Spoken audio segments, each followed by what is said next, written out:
គេប្រញាប់យកចំណងដៃគេខំមកពីម្ចាស់ប៉ុនអត់បានចូលទៅអត់បានចូលប្រគេនចឹងហើយបានចាប់ពីពេលមានរឿងនឹងទៅគេបង្កើតឲ្យមានអាចារ្យមួយសម្រាប់ជួយដឹកនាំតែហ្មងទៅព្រោះម្ចាស់ប៉ុនគ្នាអត់ដឹងធ្វើម៉េចឲ្យអាចារ្យមកជួយដឹកនាំហើយបានជាអាចារ្យបង្រៀនឲ្យចេះឧទ្ទិសគេដាក់បល័យវេឲ្យយើងថាតាមមួយម៉ាត់ហ្នឹងប៉ុន្តែដែលវាខុសនោះវាខុសតាណាវាខុសត្រង់អាចារ្យខំវេឲ្យក៏កោបកូនចៅកុំឲ្យថាតាម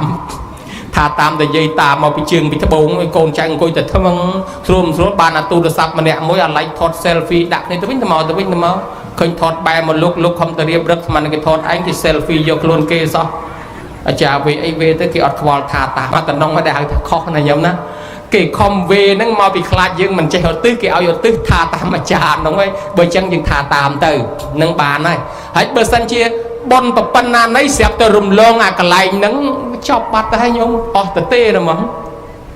អាត្មាចេះតែនិយាយលេងថាវាធ្លាប់ជួបដែរហេអាចារ្យនមស្ការសង្ខេបសុទ្ធមុនសង្ខេបបានទេសនាសង្ខេបបានហើយប្រញាប់គេបើកបាសប្រញាប់គេដាក់អកកដង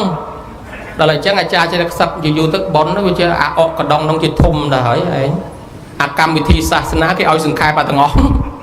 អាសូត្រមុនក៏សង្ខេបអាទេសនាក៏សង្ខេបអីនមស្ការអីក៏សង្ខេបទុកអាអកកដងឲ្យពឹសស្ដា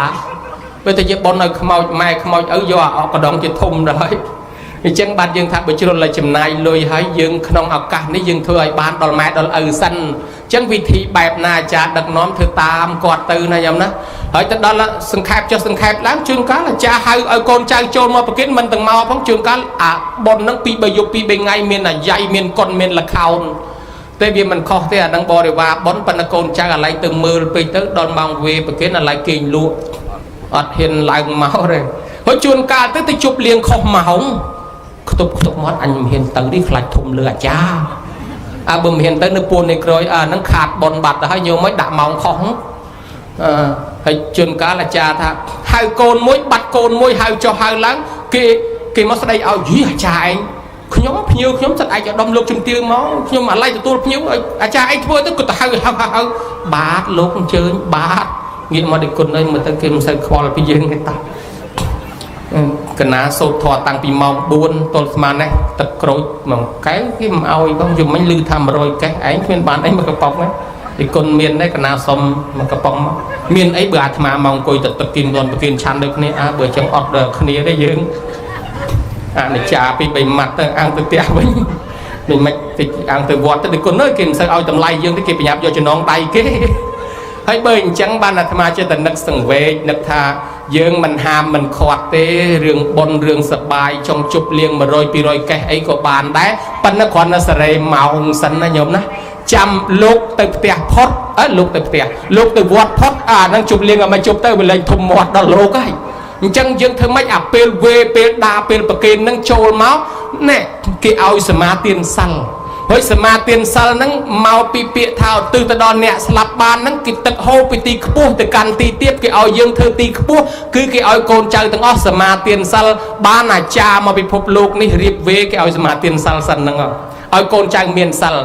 កូនខ្លះថាអញខ្ចីថាតាមអញកាន់សិលគង់ឲ្យល្ងាចដាច់វិញវត្តបាបវាមិនមែនចង់ទេសំខាន់គេឲ្យអាពេលប្រគេននេះមានសិលតែ5នាទីឬ10នាទីយើងកំពុងឲ្យស្អាតប្រគេនពេលហ្នឹងបានបនពេញ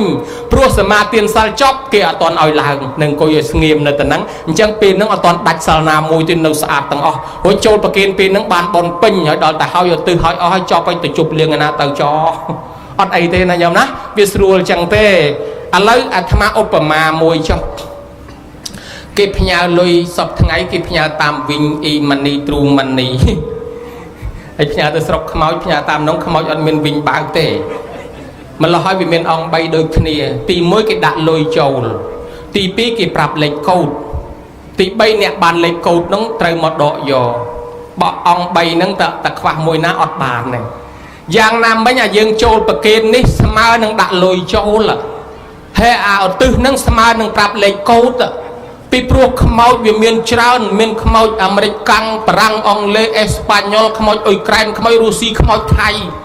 ខ្មោចរាប់លានខ្មោចឲ្យយើងធ្វើឲ្យខ្មោចណាមិនបានទាំងអស់នោះទេធ្វើឲ្យតែម៉ែឪយើងនេះបានណាអញ្ចឹងអានឹងយើងឲ្យលេខកូដមកម៉ែឪយើងឯនេះឲ្យអភ័យឯកសិទ្ធដែរ ហើយចឹងគាត់បានទទួលលេខកូដអញមានឈ្មោះគេហៅអញដែរអញទៅទទួលបានចឹងទៅបានគាត់មកដកបានណែអង្គ3ដូចគ្នា